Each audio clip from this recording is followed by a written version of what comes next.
Hello and welcome to the next episode of the Dugout. This Black History Month, we wanted to keep it a little light. Yes, this episode we're going to be talking about Afro-Pessimism as a school of thought, as a theory, where it places itself in the disciplines of revolutionaries like Prince and where the canon, as we're seeing, is going, and what we feel we can spit on as Black anarchists in the Midwest. Because talk about being in a room for half an hour, feeling funny, and then realizing you're the only motherfucker with melanin. And you're like, this is why this whole function has felt like a little bit of a picnic, and I've been on parade. Yeah, sometimes you think, oh, I'm in Mansfield, Ohio. I was very interested in doing this episode because as an anarchist and organizer, one of the biggest ways I feel like I started to enter my own ideas about Black anarchism, especially, or like looking at hierarchy, especially through a racialized lens, was Afro-Pessimism. I was living in Seattle in 2016 and I just graduated college and I was working this horrible labor organizing job that I got fired from. And I remember going to Left Bank Books all the time in Pike Place Market, which is this leftist bookstore. And I remember reading, Black Seed Journal. I remember reading Crime Think for the first time. And I think reading some of those things started making me want to look up Blackness and radicalism. And I remember around that time I found We're Trying to Destroy the World, which is something I want to pull from later, but it's an interview of Frank B. Wilderson where he breaks down a lot of the basic concepts of Afro-Pessimism. And that's kind of how I entered my understanding of it. But what would be your kind of how you came to Afro-Pessimism or got to know about it? From my zine printing days, actually, I would print the Afro-Pessimism anthology that had folks, Frank B. Wilderson, Saidiya Hartman, Steve Marinette, Jared Sexton, folks just like writing about Afro-Pessimism, and it's like a collection of essays, and we used to print that, like a little half-page brown book, a couple hundred pages. Reading that put Afro-Pessimism on my mind, and I don't think I used to talk about it with white anarchists. They were printing the book before I was. Talking with somebody in real life was with you at a house party or something. You know, it was a workshop that you did for podcasting or something at your house. And then we watched YouTube videos. Really? I don't remember that at all. We watched roller coaster. You showed me roller coaster YouTube videos. This is when I realized you were a deep dive YouTuber. Oh, I showed you the little girls fainting. Oh my God. That's a sign I trust you. We were watching some video essays because you were like, what do you watch on YouTube? And I was like, I'm about to like kill the vibe of the party by putting on some 26-minute Frantz Fanon French or like some weird thing. And then it was chill. And then we talked about all that stuff. And then Afro-Pessimism, I realized that like there's more text. Like Frank B. Wilderson has like their own memoir thing about it. And then like that's Afro-Pessimism from the Wildersonian purview, which I feel like I was introduced through him because he's in the article The Vengeance of Vertigo, Aphasia and Abjection in the Political Trials of Black Insurgents. Talk about Balagoon. They talk about how the vertigo and political and social and psychological vertigo that one goes through when you're doing revolutionary shit and you're caught by the courts and it's all a farce. Afro-pessimism is how I've always seen like the vindication of walking into a courtroom and being like, I don't respect your law. You have never respected me, my body, my ancestor, any clan, tribe, any political or social connection has all been nothing but rot or something for you to exploit. This essay brought like a historical going through court cases, and especially they went through a lot of Balagoon's court cases as well, which Balagoon wrote about themselves. There's transcriptions of when the Black insurgent or revolutionary reaches that vertigo, but that sort of vertigo or like psychological is in the white mind a lot, like that cognitive dissonance. They just function off that shitty culture. The essay starts off with a Frantz Fanon quote from Wretched of the Earth, and it's, and who can affirm that vertigo does not haunt the whole of existence? Just like, what do we do with those points of transition or of uneasy? And what structures and support networks have we built, actually maintained? I like that you mentioned that quote because I like the all of existence, because that to me is a very foundational kind of way that I began to understand and look at Afro-pessimism when I started reading about it. And I was like, what the hell is it talking about? What is this Frank B. Wilderson man saying? Because so much of it is so academic, so confusing. All these big words, ontological, libidinal, but pathobabable. FYI, libidinal economy is just the sexual economy. Okay. I was gonna have to ask that question again. Yeah, no, we talked about that when we were with some comrades, and that is like, I've been thinking about it way too complicated for too long, because that's just what it's situated in. Like, the context of Afro-pessimism to me is a little, it's not highbrow, but it is like, it belongs on a Harvard, law, I will also say, when you were saying, like, we don't gotta respect your laws, I was kind of thinking in my mind, there's a Venn diagram of Afro-pessimism and sovereign citizenship and hoteps, and they all could meet in the middle. And so I do think it is a meta theory that gives way to certain kind of areas of blackness where they are kind of like, fuck this, fuck that, I don't need to respect anyone, blah, blah, blah, blah, blah, blah. And I'm like, you have to be accountable to community in some way. And I think academia does encourage people to kind of stray away from that. And I don't know, it is kind of interesting because I'm like, why is this meta theory sort of applicable to these other areas of blackness that are kind of weird? And I guess that just means like, it's a framework that allows you to look at the world in a certain way. It isn't necessarily a guidance in how you should liberate yourself. It sounds like it's Unc at the cookout, sitting there mad at the world. I mean, saying the Jews own the banks, the Chinese are buying up all our roads. And you just gotta hit them with the, can you cite a source, Unc? Unc, do you know what that means? Please. And then you pull that out, and then it's got like 1.5k views. The comments are literally like, free Hillary. Hillary's been in jail the whole time. Random shit. And it's just like, Unc, what the fuck are you doing? Yeah. Anyway, that's my intro to Afro-pessimism. Just the fact that we're going off the dome about all these different reactions to it, I think just, at least to me, shows that I like that it's something that I can engage with almost any black person about, and they will have some kind of perspective, and that perspective will be informed by a lot of different things. So to really enter this discussion, I kind of want to break down a bare bones definition of what Afro-pessimism is and break down some of the qualities of it. To start, Afro-pessimism stands as a critical theoretical framework within contemporary discourse, shedding light on the persistent structures of oppression and anti-blackness embedded within society. At its core, Afro-pessimism challenges conventional notions of progress and liberation by asserting that anti-blackness is not merely a byproduct of systemic inequality, but rather its foundational logic. This perspective emphasizes the unique and enduring nature of black suffering, arguing that black people exist in a state of perpetual social death, a condition that they are excluded from the full rights and recognition afforded to other members of society. Afro-pessimism suggests that traditional avenues for social change,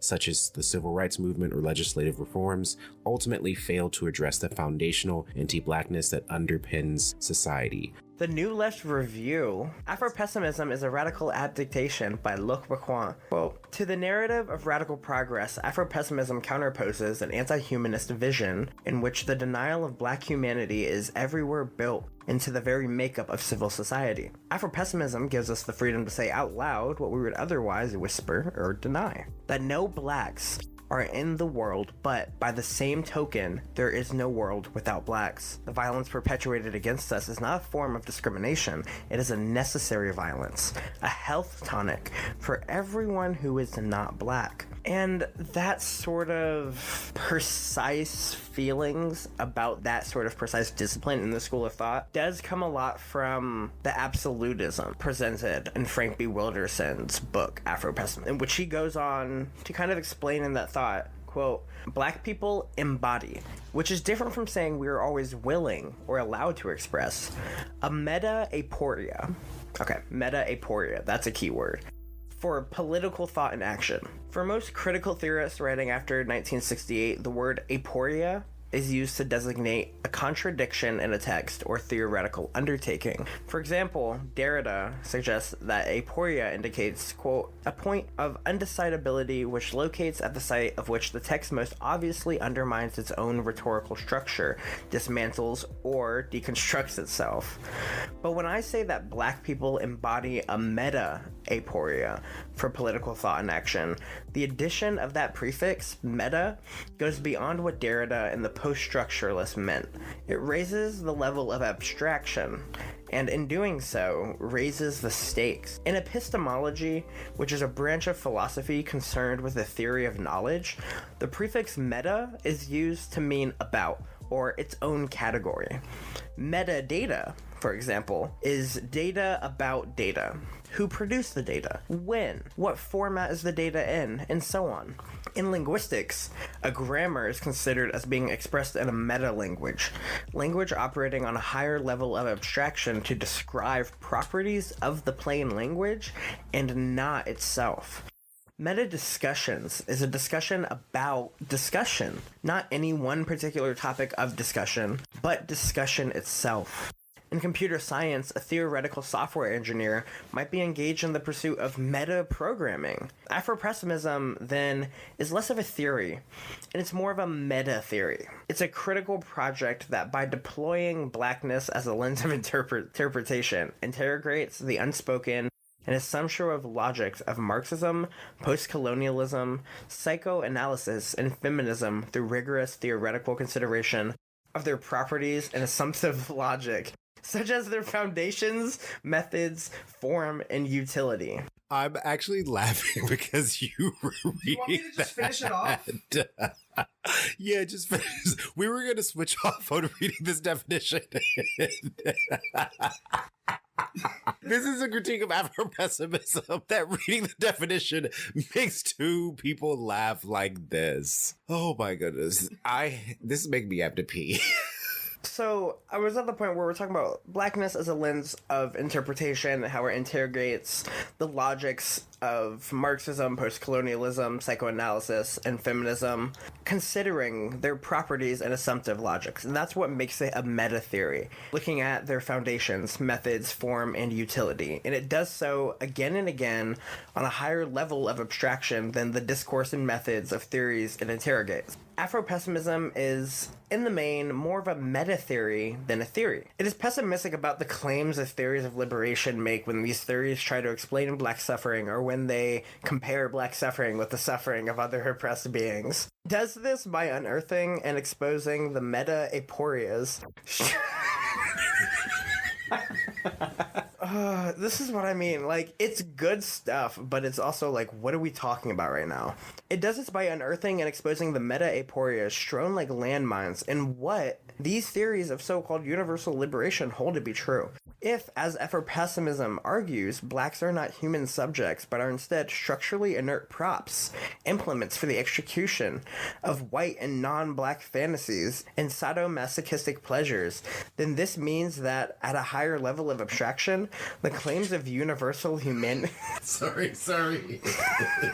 Then this means that at a higher level of abstraction, the claims of universal humanity that the above theories all subscribe to are hobbled by a meta-aporia, a contradiction that manifests whenever one looks seriously at the structure of black suffering in comparison to the presumed universal structure of all sentient beings. Again, black people embody a meta-aphoria for political thought and action. Black people are the wrench in the works. In my original hearing from that and intro to Afro-pessimism, it's like, okay, fuck it, let's burn it all then. Tell me why I care about any of this shit then. I love that I wanted this episode so bad because 3 sentences into that definition, I blacked out. I don't care what Afro-pessimism is.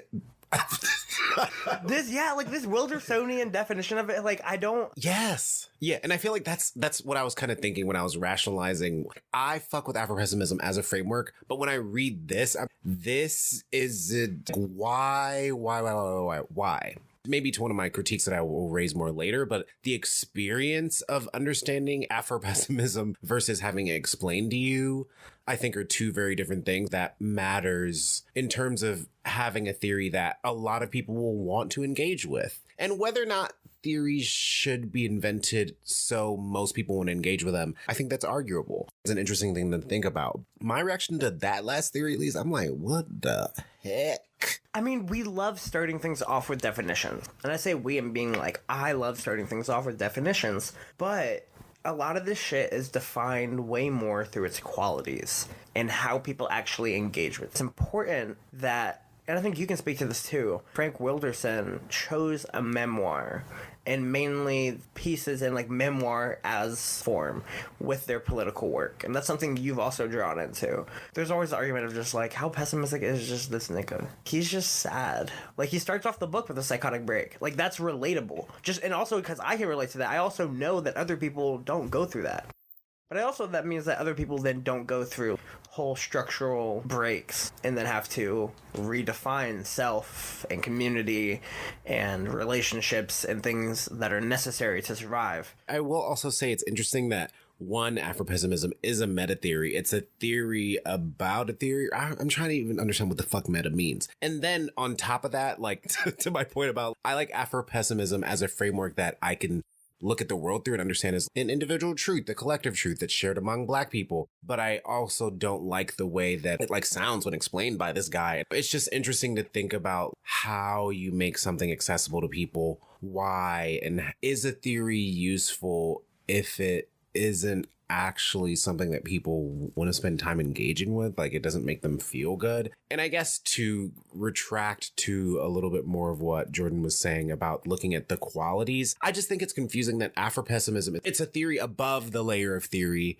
which situates everything. I appreciate it more as an individual instead of all of these academic explorations of it. Is a theory useful if it has to be transcribed through all these convoluted academic terms? Then I also think like maybe that's the interesting thing about Afro-pessimism to me. Can people take it back from academia? Is it possible? So I went to Reddit to look up Afro-pessimism because I know other people have talked about this. So I found something on Ask Philosophy. So it says, can someone please explain Afro-pessimism to me and tell me how to cope with the philosophy? This is all a quote from the user Critical Past 847. So as I understand Afro-pessimism, it posits that Black people are constructed as an idea as non-human. The idea of Blackness was created alongside the slave trade, and Blackness meant being enslaved. Great point, because one thing I love about the academic literature around Afro-pessimism that's not Wilderson, like I'm not hating on Wilderson, but it's more like Hartman and other things, people doing like research and to what was going on in other parts of the world when Enlightenment was happening, when they were defining what is human, defining what they considered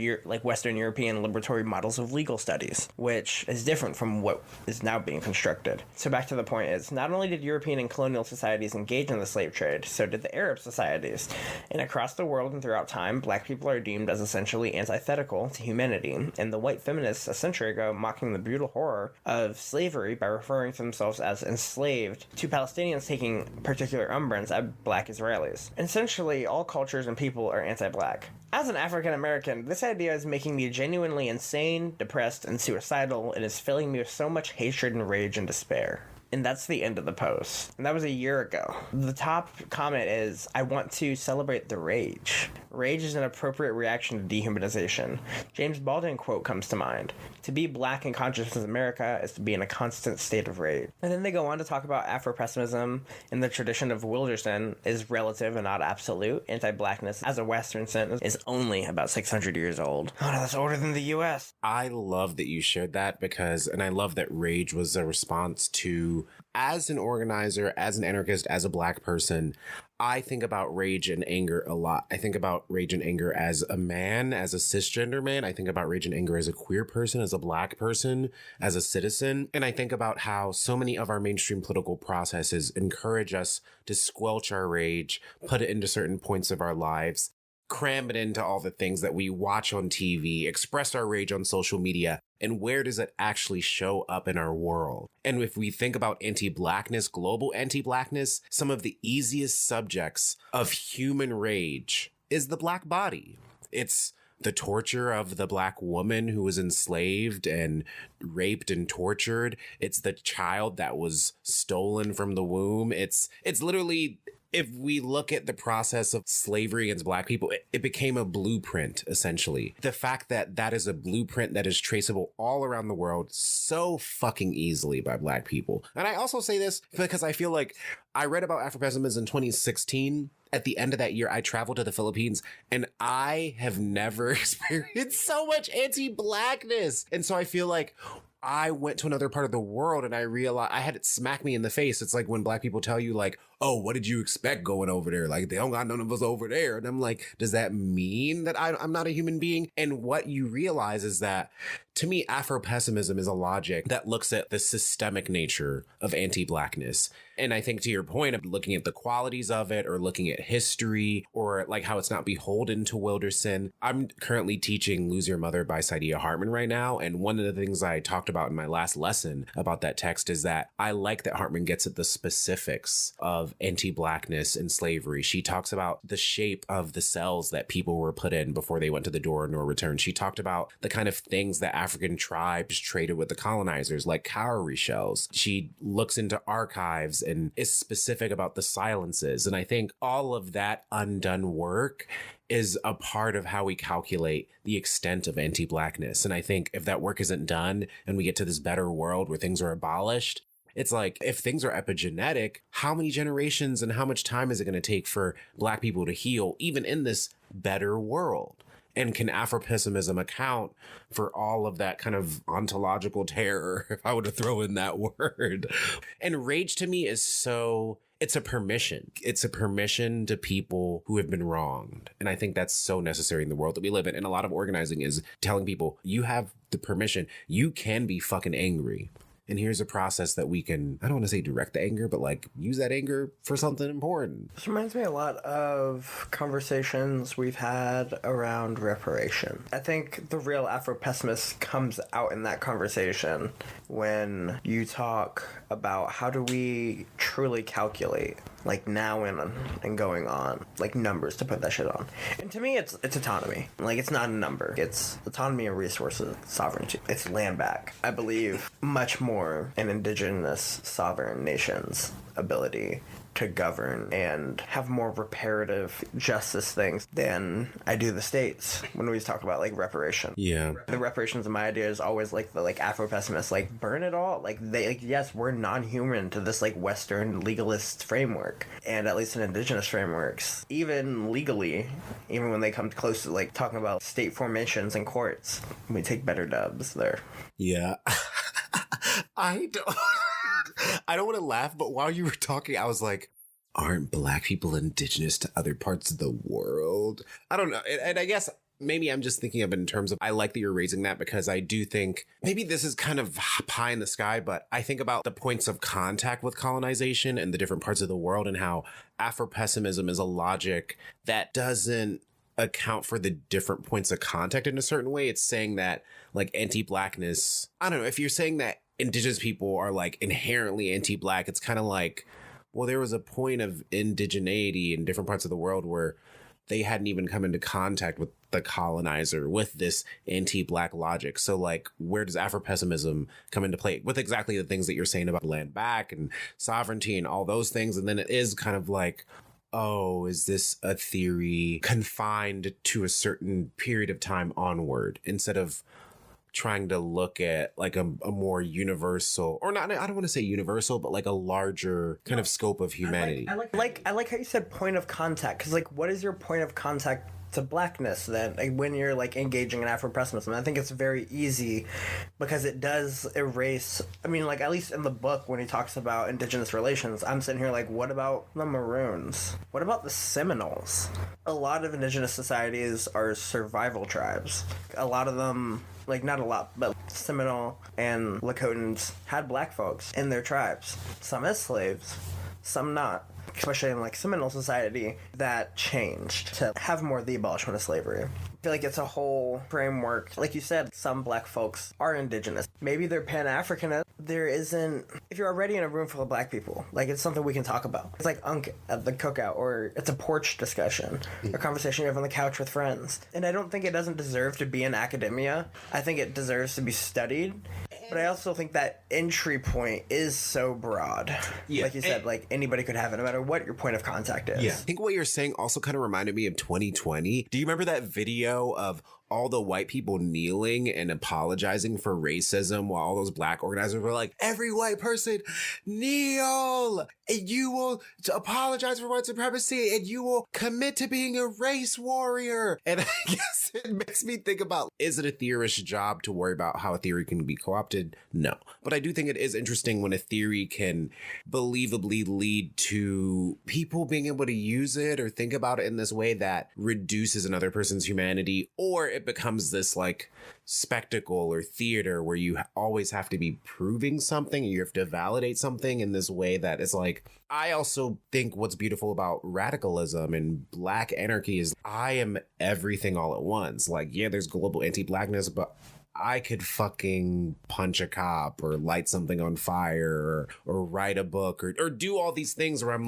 doesn't fit within the boundaries of this framework. And it just makes me kind of think, okay, it's useful, but how is it uplifting or enlightening? Which I guess is important with that Reddit thread, because that guy was depressed for a year, or that person was depressed for a year. And I'm like, you need to party with us. Like, where do the Afro-Pessimists party? Do they even party? That's my question. Do Afro-pessimists fuck? Other than them fucking, some of the other qualities, some of them are broad, but some of them are very like, it takes a certain kind of radicalization. That's social death, or talking about that anti-Blackness as a foundational brick building of white society or settler society. And then even beyond that, in other societies, because then their points of contact to Blackness is this global capitalist interpretation of Black folks, which are objectifying or just complete stereotypes. I guess that kind of gets into the feeling of you can travel and then still sit there and feel like this Blackness, at least when Saidiya Hartman's talking to it, as relating to being a stranger in every place,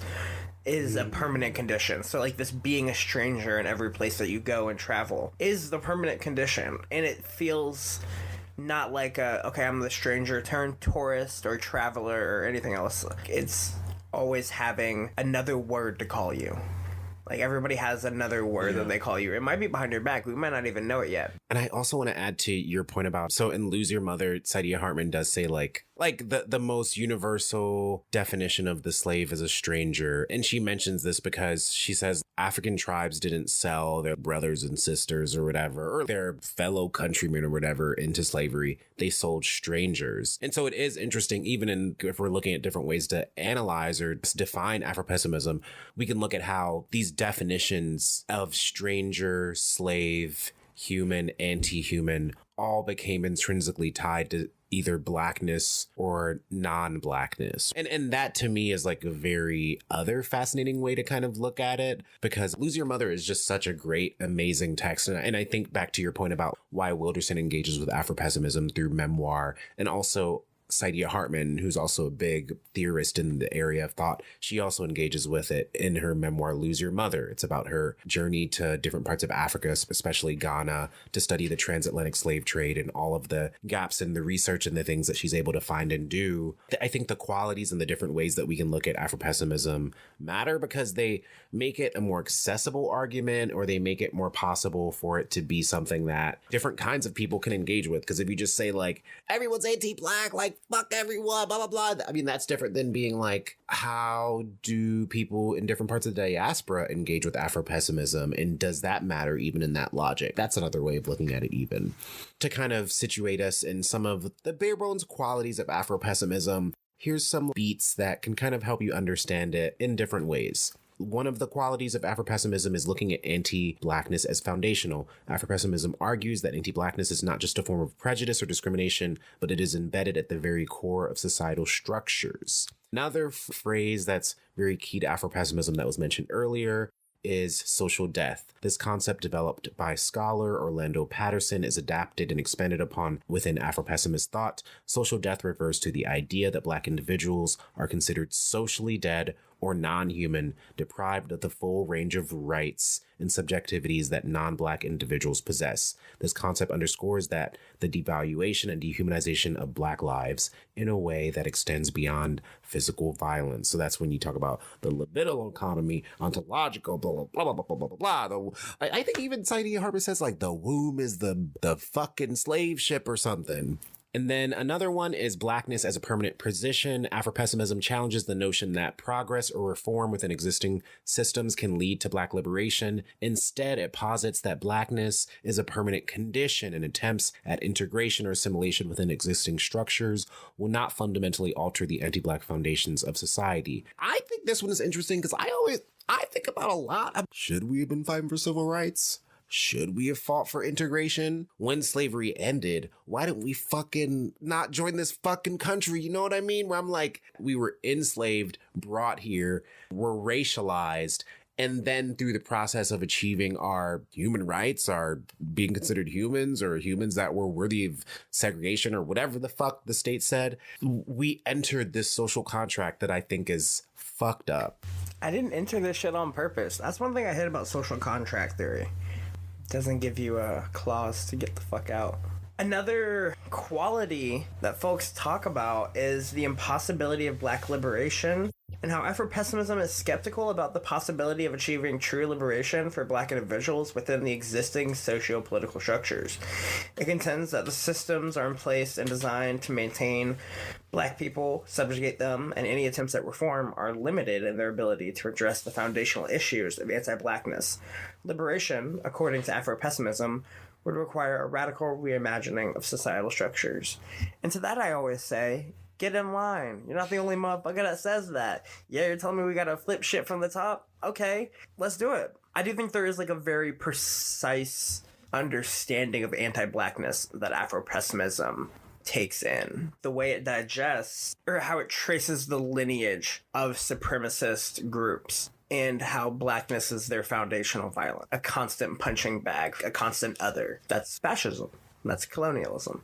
That's imperialism. People just wanting to use somebody else's labor. And it's consistently been black folks. So now to move into a new section of this episode where we talk about different ways to engage with Afro-pessimism, I want to read a little bit of Lose Your Mother by Saidiya Hartman. As a writer, I fucking this book, and it's a very difficult read. I think some of it can feel very academic, some of it can feel convoluted, but I think there is such a heart to this book. I admire the way that Hartman uses research and critical fabulation and draws on a lot of this desire to examine our nostalgia as Black people for this African past or this African history. And essentially the book is her recounting different experiences from her life in the US with her family, but mostly her time in Ghana, West Africa, studying the transatlantic slave trade and confronting various levels of her own kind of illusions of the African continent and different parts of Africa like Ghana, and also African illusions about the Black American experience. It's an amazing read. Check it out. But I'm going to read the beginning of chapter 12, which is titled Fugitive Dreams. On the road to Ogwalu, the bus rippled with laughter. Our voices rushed from the windows and filled the vast expanse of unpopulated territory. Foman, a historian from Cameroon, joked that he was going to sell the Kenyans at the next stop on the slave route. He was sure he could buy enough guinea fowls to feed the entire bus if he sold Hannington, Masha, Mumbai, and Richard. Richard shouted from the back of the bus, "I'm from Uganda, remember?" Foman's joke led to the spate of others about the vices of slaves from particular countries. With Jenks, the bus reached a consensus. We couldn't expect much from him. What could you do with a Nigerian? Why would you ever want to buy such a troublesome property? Jenks retorted, "A king of nothing, but a king all the same." No one made jokes about selling Sandra and me, the only African Americans in the research group, because it would have been in bad taste, like pointing out a missing limb, or poking fun at a deformity, or ridiculing the indignant, or about Jeffrey from South Africa, who evoked even more pity than we did. He had been a slave in his own country. At least we had the excuse of having been abducted. When we crossed the border into Tigo, the guys teased me saying, "Saidiya, maybe this is where you're from." In Benin, they taunted, "Shouldn't you get off the bus and try to find your roots? We will conduct the interviews while you try to figure out who you are." Richard was the worst of the bunch because he knew I was fond of him. It was the combination of his sharp wit and easy manner that I liked. He loved to mock my Swahili name. The first day in the research seminar, he had asked me if I knew what my name meant. I replied, "Of course. It means one who helps." "But what you don't know," he said, "is that you stand in the central market in Nairobi with your palms extended and say your name softly, Saidiya, Saidiya. People will think you are pleading for help and begging for alms." Hannington, who was the unrepentant Pan-Africanist of the group, looked at me with sympathy at such moments. "His name was Kareem Farrakhan Jones," Richard stated, and the bus instantly erupted in laughter. Now Kareem Jones, a few more chuckles, was a slave in America who swam across the Atlantic because he wanted so badly to return home to Africa. As soon as he dragged himself onto the shore of Nigeria, he kissed the soil, but his homecoming was short-lived. He had only walked a few meters when he was captured by two bandits who, recognizing him as a stranger, the kiss had given him away. Sold him into slavery. Kareem Jones was sold so many times and passed through so many hands that eventually he landed a clove plantation in Zanzibar. When he realized he would only ever be a slave in Africa, toiling away for a master who didn't call him a nigger, but who treated him like one, he jumped into the Indian Ocean and tried to swim back to the States. But unfortunately, He went down somewhere off the coast of South Africa. I didn't want to laugh, but I couldn't help it. Ibrahim, a graduate student from Senegal, ready to initiate the next round. He was a tall, lanky Wolof who had told me repeatedly that his family would never allow him to marry anyone of slave origins, although he would be permitted to have sex with me. He got as far as there was once when I piped up, enough already with the jokes about slaves, and to my surprise, the guys stopped. I chose that personally because it is honestly one of my favorite parts of the book. It is such a convergence of so many different parts of the diaspora. It's addressing a lot of awkwardness, a lot of defensiveness. And also, I mean, even the guy being like, he can't marry a girl of slave origins, but he could fuck her. I'm like, bro, it's everywhere. And I'm like, Saidiya knows how to bring out the receipts. I can say that. Just like Wilderson. They both do specifics. I can tell you my first reaction to that was like,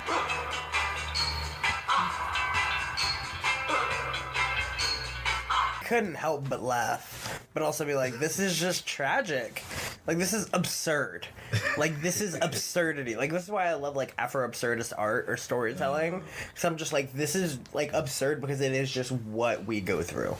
The guy in there that said, we will conduct the interviews while you try to figure out who you are? That's so rude. It's like, she's literally trying to trace the violence of fucking slave history. And he's like, yeah, we'll actually get work done while you try to pontificate about some fucking identity thing. I'm like, this is actually fucking history, dude. So then what's the African critical theory? Like, what are they working on? Why are they also in that project to interview people to trace that violence? I'm sitting there like what's motivating you? I mean, they have entire countries, entire histories that they could pull from that's not related to the Black experience of slavery. So it's just like they got their own shit. They got their own slavery to research. So it's very much a part of the other cultures as well. I come from a tribe that was migratory. Ain't no way some of those tribe members weren't moving strangers around from another tribe to another tribe. Ain't no way. We know how to move ground. That's an integral part of then certain aspect in different societies in Africa. I brought up Lose Your Mother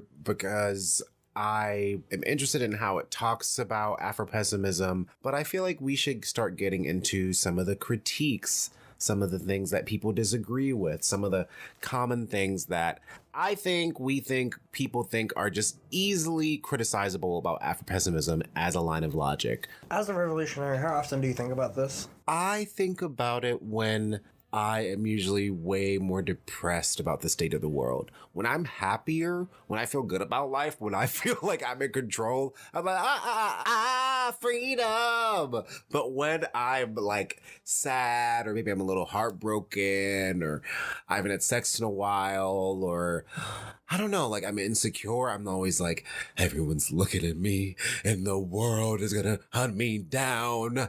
And it feels very color purple. So I feel like it depends on my emotional state. When I experience racism, and I guess when I say like explicit racism, I think about it a lot in terms of like who I'm around, how they relate to it. Honestly, as someone that's traveled a lot, I also think about it a lot when I'm traveling, a lot when I'm in other parts of the world, because it is one of the few lines of logic that has helped me kind of cope with the really fucked up shit that's happened to me in other parts of the world. It's psychological, and I think Afro-pessimism is at least helpful when you're depressed, but when you want something that kind of can explain something so you can understand it and make sense of it and then kind of move past it. Because I don't think Afro-pessimism is like, I don't think about it as like a end-all be-all. It's more like, this is helping me process my anger, and then what am I going to do about my anger? And I think about it in a lot of those instances. How do you feel about Afro-pessimism being talked about as a reduction of everyone else is just bred to hate us? And that's just easy to accept. Everyone that's non-black is bred to hate us, is essentially the argument. And is that too easy? I think that's a very easy definition of Afro-pessimism. It's like, that's the most cursory way of describing it. Like, everyone hates us and they hate us. And so people that use it that way, I feel like those are like the hoteps and shit. If we're talking about like the spectrum of blackness and how it relates to Afro-pessimism, I think every area of the spectrum of blackness could have some way of relating to it in a way that is either like old heads being like, don't fucking trust these white folks. And then like people that are also black in their 20s, 30s, 40s, and they're like, I'm never going to date a white person ever. I won't even fuck one. I don't have white friends. Or people that are just like, I mean, white people are fucked up, but I mean, I don't really care that much like that to be complaining about all the time. There's a spectrum of how we relate to it and how it's useful, and that is what makes it so interesting beyond it means everyone hates us, because I think it's traceable in almost every area of blackness. Like even Candace Owens, I feel like, could be considered an Afro-pessimist. There are people who know things, and they know things, like Pete Buttigieg. His father is like a translator. Big theorists of like Gramsci and Trotsky. Pete knows about cultural hegemony and is using it for evil. Candace Owens knows about Afro-pessimism and is using it for evil. There are people who are old comrades of a comrade of mine. They organized together. They got into Afro-pessimism. I'm gonna just say half of that group became business majors and are like, we now know how to like fuck the economy. And by fuck the economy, not in like a good way, just like fuck with the economy and really take root in marketing and take root in who your product is going to and why and how fast and in what ways and what you can afford to do in this sort of attention economy. So is a critique you're kind of raising is that with Afro-pessimist logic, it gives black people kind of these permissions to do things politically to remove ourselves from the bottom, including like engaging in capitalism, being fucked up and contradictory and like participating. That's like that's bad. I'm saying it helps me feel theoretical when I'm whining about racism. And it's fun and it's useful. And it's like, I feel like it is great for a dialogue. I do think about this often as an organizer. Like, I'll be in spaces, and I'll be like, especially in the Midwest, I'm like, damn. Like, I'm in the Midwest, and I'm in Columbus. I'm not in Detroit, I'm not in Chicago, I'm not in Minneapolis. We is not that black out here. So, I'm always in these positions, like, this is always then whose responsibility to do something, and to continue to organize in certain ways when in these spaces. And the disparity of treatment when working in direct aid services. Like, doing programs where, like, most people get housed, except for the 3 black people that were there longer than anyone else. I will counterpoint by saying it's interesting that you situate where we are geographically. I didn't really know a white person until I was like 12, 13, like someone I talked to or saw all the time. And I basically say that meaning I feel like when I started to meet white people and I started to experience microaggressions and I started to experience racism in a different way, because I feel like growing up in Cleveland, only really being in the black part of the city, it was like I understood systemic racism more before I understood it intrapersonally. When I started to experience interpersonal racism in college and afterwards, Afro-pessimism became useful in a way. Sometimes when things happen to me, I'm angry at the person that subjected me to something that's fucked up, if it's like racism or something. But then sometimes I'm angry at myself because I feel like some part of me forgot the world is this way. You forgot, like, you dumbass bitch. It reminds me, oh yeah, this is the reality. And sometimes that's helpful, sometimes it isn't. And I guess I also want to bring up a literal experience that I think to me helped me engage with Afro-pessimism a lot more seriously. It's when I went to Standing Rock in 2016. And for those who don't know, Standing Rock was this big movement in 2016 to oppose the Dakota Access Pipeline, led by a bunch of indigenous people and water protectors, revolutionaries, etc. And they invited other people to kind of come there and share space. I went there and I had this jacket at the time because I loved wearing really vulgar, just intense jackets. And so it said "Fuck White America" on the back. This was also 2016 election time. So Trump was running for president. It was interesting to me to see people engaging with fascism and being scared about it. And I was like, I'm gonna put on this fucking jacket. And then I was in Standing Rock and this indigenous man came up to me and he was like, you can't wear that. It's against our movement's message. And then he left and then he came back with 3 other people and they were like, we're going to have you followed if you keep wearing that because it's against the movement's message. And they made me take it off. Yeah, there's a lot of objective reasons why. It's like, it's not your movement. Stop wearing that shit. It's inflammatory or blah, blah, blah. It's not about you, blah, blah, blah. But in that moment, I realized, I was like, I don't get how you want me to fucking fight for your liberation if you're going to tell me what the fuck I can say and when or how I can say it. And I feel like Afro-pessimism helps me remember that sometimes, because I do think two things can be true at once. So I can also understand and believe in Afro-pessimism and also believe in the hope and all the other shit. But I do think I'm definitely a person where I need to understand the darkest version of reality in order to theorize about what the best version of it is, because that feels more honest to me. Afro-pessimism is a part of that equation for me, among other things that are more cynical that I believe in. I also think there are people that I knew at different camps at Standing Rock that were like, have heard about that situation. They were like, those motherfuckers weren't elders. They were just older. And they were dickwads. Wish you were at our camp because you would have had a much better time. Yeah. It was an interesting experience. What do you feel then about the conversations around Afro-pessimism, how it taints material realities around solidarity, how people use it to sometimes turn away? I can't focus on their liberation, I'm focused on mine, and they don't pull up to our shit anyway.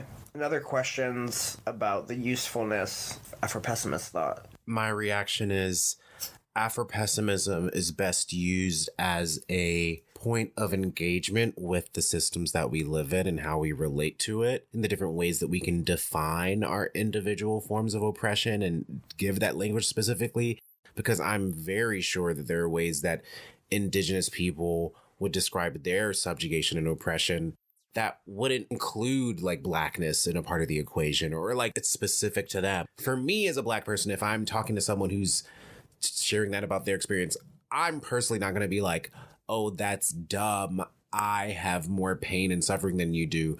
For me, it's more about the willingness to engage in that conversation, because we have to be willing to like engage with each other's reality. That is solidarity to me. So I think people use it wrong when they're like, I don't fucking trust nobody because everybody's anti-black. To me, it's less about that being the like course of action or the logical course of action. It's more like it's a way for me to build trust with people if they're willing to engage in that conversation. Just as I would want to be challenged and engage in difficult conversations with other people's lines of logic about the ways that they're oppressed. In terms of how it can be useful for solidarity, in contrast to like how people are like, it stops solidarity. It's like, it's a way for me to build trust if like someone can engage with these more particular confusing ways of looking at oppression.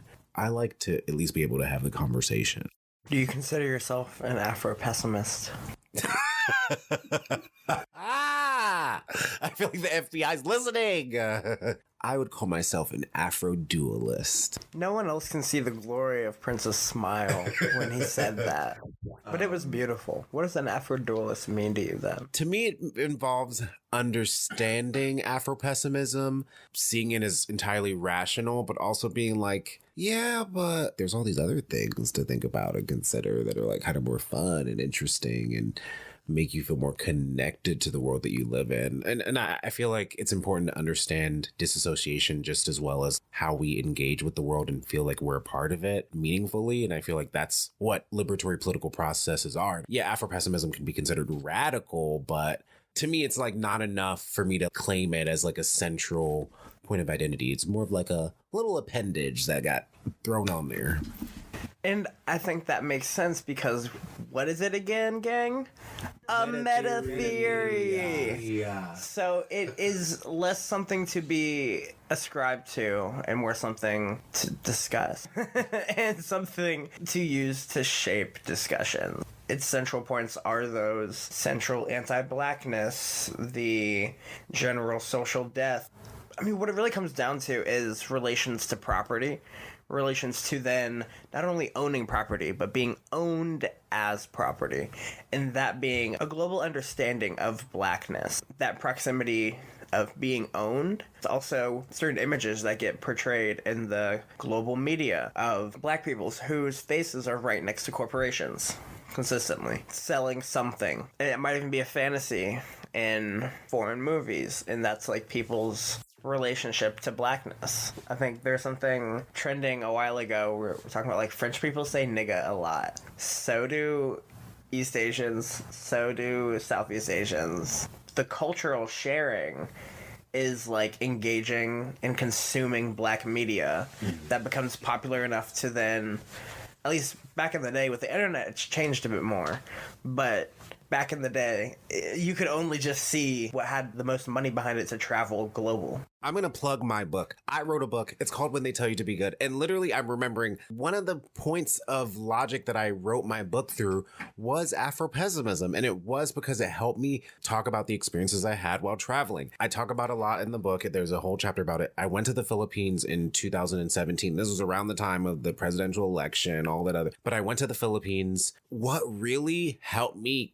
understand my experience there was one of Frank B. Wilderson's writings, where he talks about a part of Afro-pessimism and anti-Blackness is negrophobia and negrophilia. Negrophobia is a fear of Blackness. Negrophilia is a fascination of Blackness. I read that before I went to the Philippines, and when I went to the Philippines, within a block of walking down a street, I could have all of the people on that street stare at me. One person could point at my nose and laugh. A teenage boy could follow me for most of the block and demand I take photos with him. And it was just like the extremity of the different reactions I experienced to Blackness and the commonplaceness of that. This is also, honestly, this is an Afro-pessimist image. I was so fucking angry the whole time I was in the Philippines. Kids would come up to me and point and laugh, and they pull on my hair. Women would be like, is your hair a wig? Because I had dreads at the time. Women would like proposition me in weird ways. You're walking and people keep staring at you and they keep laughing, and you're like, I'm gonna fucking pop the next kid that comes up to me. And it was a lot. And I remember talking to my black friend about it, and he was like, oh, well, I went there, and one thing that really helped me was doing this volunteer trip where I went to this indigenous community, and I went to this indigenous community. It was like some kind of like nonprofit. All these kids wearing rags, and they barely had any clothes, and all these little indigenous kids were pointing at me and laughing the whole time I was there. And all these Filipinos were just like, and I just kept thinking, like, what the fuck is this supposed to mean? Because I'm an American, I have privilege. I know that this is fucking, but then I was like, these kids literally know to point and laugh at me because I'm darker than them. So what the fuck? Colorism is global also, because like that, in like any society, if you were outside longer, you worked more. You were a laborer. So it's an economic relation that manifests itself as like a racialized terror. That's what gets Wow, in the I was like, I never known anybody that seen something like this. What did I do? What did you just say? I said I never knew someone that does see something like this. I never knew something that seen somebody like that. Oh, yeah. Wow, this is more than a mini episode, but that's okay. Are there any closing notes? I think Afro-pessimism extremely interesting. It's extremely useful. I think it's cool to talk about. I think it's kind of shocking. It's jarring.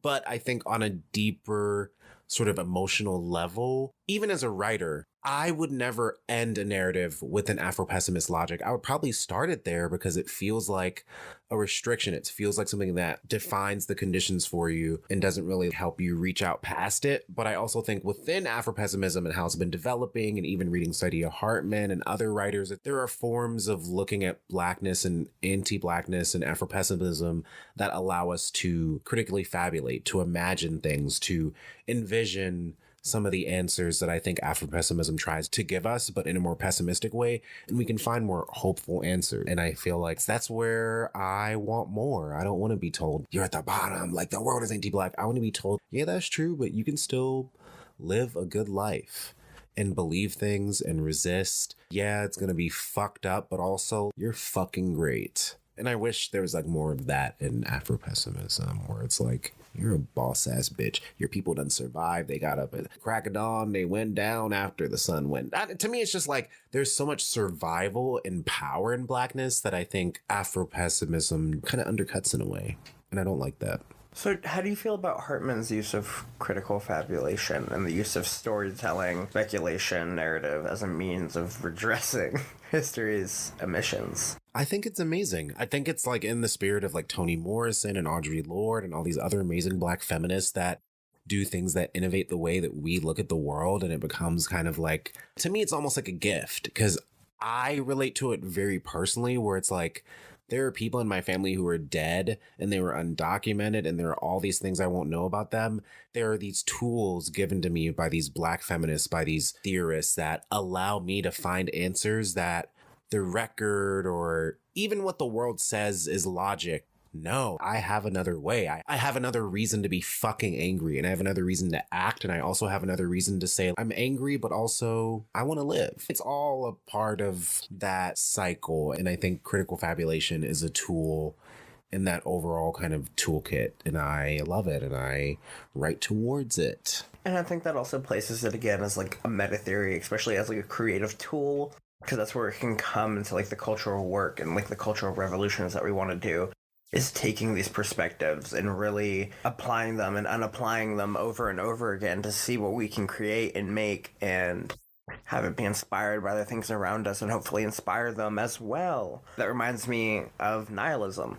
And especially the early nihilist writers in Russia that used to throw bombs at kings. One of them, who inspired a lot of this nihilist shit, at least writing-wise, had a notebook and a journal that they kept for one of their characters to express the world around them and their relations to it. They wrote through this nihilist character's lens, like a journal. That's not their full lens. And it's just like one way to encapsulate the realities and different potentials and different perspectives. A lot of the same with Afro-Absurdism, which is a lot of post-ironic shit. A lot of it is just, this is our day-to-day, this is life.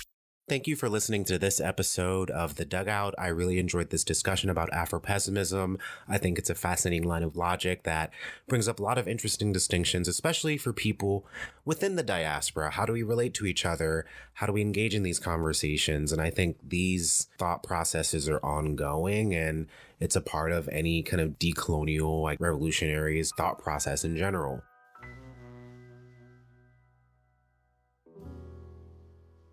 We have so many things that we mentioned in this episode, and all of the media mentioned is going to be in the show notes. So definitely check out some of the writings or especially the books that were mentioned. I would recommend Lose Your Mother by Saidiya Hartman. I think it's amazing. And I would also recommend Afro-Pessimism. So one thing I wanted to talk about before we ended this off was some action items that folks can take from this, which is like responsibilities that folks might have that can break certain Afro-pessimist qualities that make them so real in our day-to-day lives. As someone who is second-generation immigrant from West Africa, the whole tribalism and having the idea of the stranger, the lower caste, I think the responsibility to break that is on folks who have that relation. And I think that's why it is important for some people, especially who have this Afro-pessimist lens, or at least people who come across it, especially me, when in like going through decolonial lenses. What did it give? What can we take? And then what can be recycled? And what like do we not care about? But also, what did it enlighten, like as an issue? And if you wish to support The Dugout, please find us on Substack, where you can support us with paid subscriptions. We edit these episodes ourselves. We record them ourselves. We do all the research. We curate the show notes. All of this is time that we take out of our days, of course, because we love talking about revolutionary things. But if you want to support the podcast, check us out on Substack. All of that will be in our podcast descriptions, and you can find so many other things on Substack as well, because we upload all sorts of resources on all the topics that we talk about.